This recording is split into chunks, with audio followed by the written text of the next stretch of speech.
gerakan membangun ketahanan pangan lokal desa itu kita mulai sejak awal tahun 2019. Itu awal mulanya kita mulai mendorong masyarakat secara bersama-sama ya untuk membangun ketahanan pangan berskala desa, memanfaatkan potensi yang ada di desa.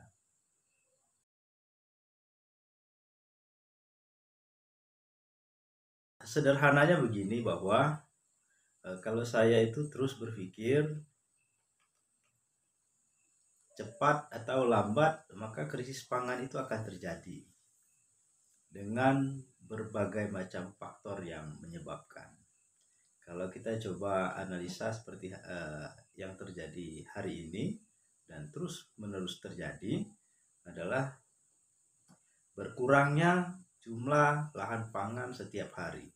Entah itu disebabkan oleh alih fungsi lahan atau disebabkan oleh penguasaan lahan. Kemudian selanjutnya adalah kita ketahui jumlah pertumbuhan penduduk itu setiap tahun bertambah. Dengan sendirinya maka jumlah kebutuhan akan pangan itu akan terus saja meningkat. Nah, sementara kalau kita melihat tren, kalau kita melihat kecenderungan bahwasanya produksi pangannya itu justru tidak berimbang dengan angka jumlah pertumbuhan penduduk dan kebutuhan pangan yang setiap saat terus meningkat. Belum lagi kalau kita cerita soal perubahan iklim. Nah, perubahan iklim juga berpengaruh terhadap ketersediaan pangan yang sering kita lihat itu dengan terjadinya gagal panen, misalnya entah pengaruh hujan yang tidak beraturan atau musim kering yang tidak beraturan sehingga menyebabkan gagal panen. Belum lagi persoalan hama yang tidak diduga-duga sehingga menyebabkan gagal panen. Sehingga kita berpikir di desa ya, dengan kemampuan, dengan potensi yang kita miliki di desa, ayo kita coba untuk tidak bergantung kepada kepada ketersediaan pangan secara umum, tetapi bagaimana kita membangun ketahanan pangan itu secara mandiri di skala desa.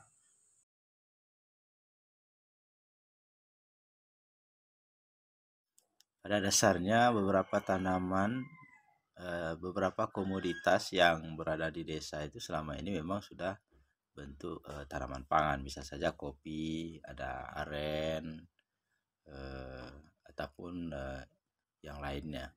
Tetapi sekarang itu yang sedang kita coba galakkan adalah pemenuhan karbohidrat untuk mengganti makanan pokok. Maka yang kita coba sedang galakkan adalah bentuk tanaman umbi seperti keladi, talas, seperti ubi kayu, ubi-ubian yang lain yang yang bisa ditanam di perkarangan. Khusus talas karena wilayah kita ini adalah wilayah pertanian atau perkebunan kopi, maka kita menggalakkan penanaman keladi itu di perkebunan kopi, di sela-sela kebun kopi, karena yang pertama dia bisa bertahan di bawah teduhan kopi. Kemudian selanjutnya dia memang keladi ini tidak merusak tanaman pokok kopi.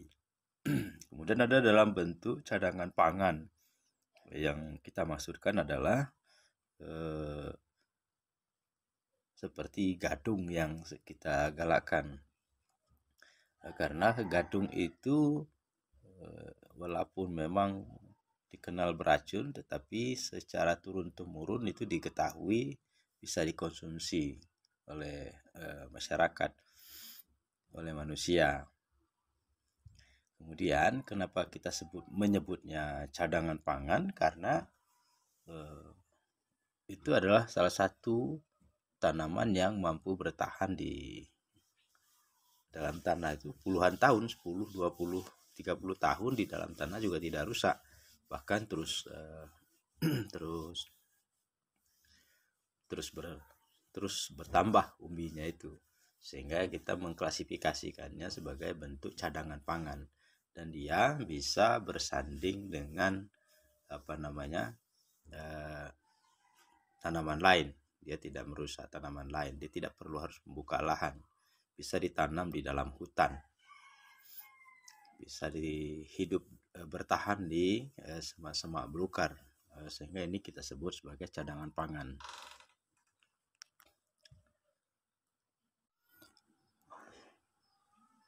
Kenapa bentuk ketahanan pangan yang kita kembangkan itu adalah bentuk misalnya umbi-umbian yang tidak harus membuka lahan secara khusus. Artinya bisa ditanam di perkebunan kopi, bisa ditanam di hutan-hutan misalnya. Nah, karena salah satu yang kita inginkan adalah bagaimana membangun ketahanan pangan yang juga berorientasi terhadap konservasi.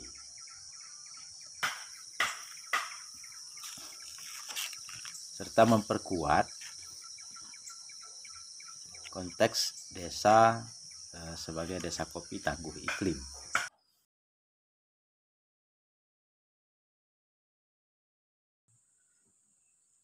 Sangat penting bagi desa untuk membangun ketahanan pangan secara mandiri.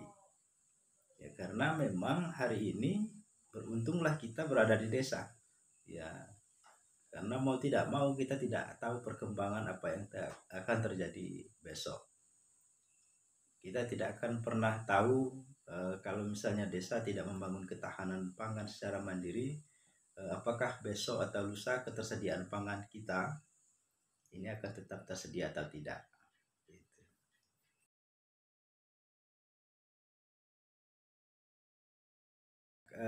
Tentu akan sangat beragam.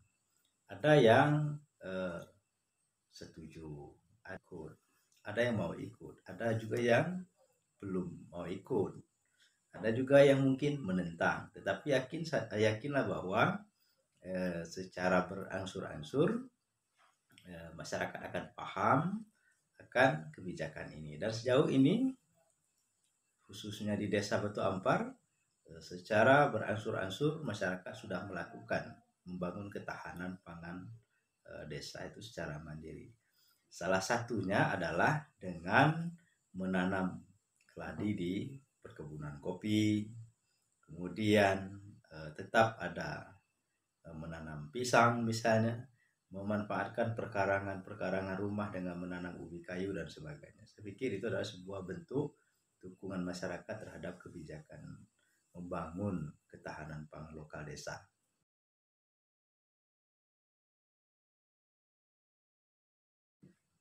Kendala yang dihadapi tentu adalah pertama adalah persoalan manusianya.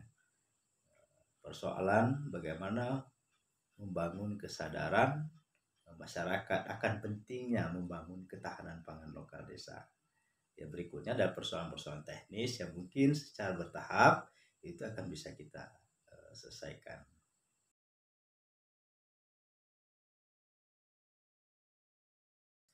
Harapan kita adalah bagaimana masyarakat itu sejahtera. Masyarakat itu terbebas dari kelaparan. Masyarakat itu bisa memenuhi kebutuhan pangannya. Terlepas seperti apa ke depan, masyarakat itu memiliki kemampuan untuk memenuhi kebutuhan pangannya dalam jangka waktu yang panjang.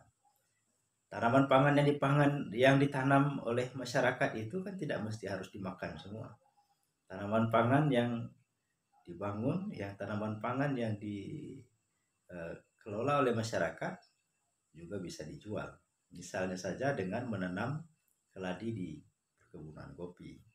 Artinya masyarakat selain mendapatkan hasil dari perkebunan kopi, tetapi dia juga mendapatkan tambahan penghasilan dari menanam keladi, kan gitu. Di samping itu juga kita memperkuat ketahanan pangan yang lain. Misalnya saja soal unji yang merupakan tumbuhan hutan. Itu terus kita lakukan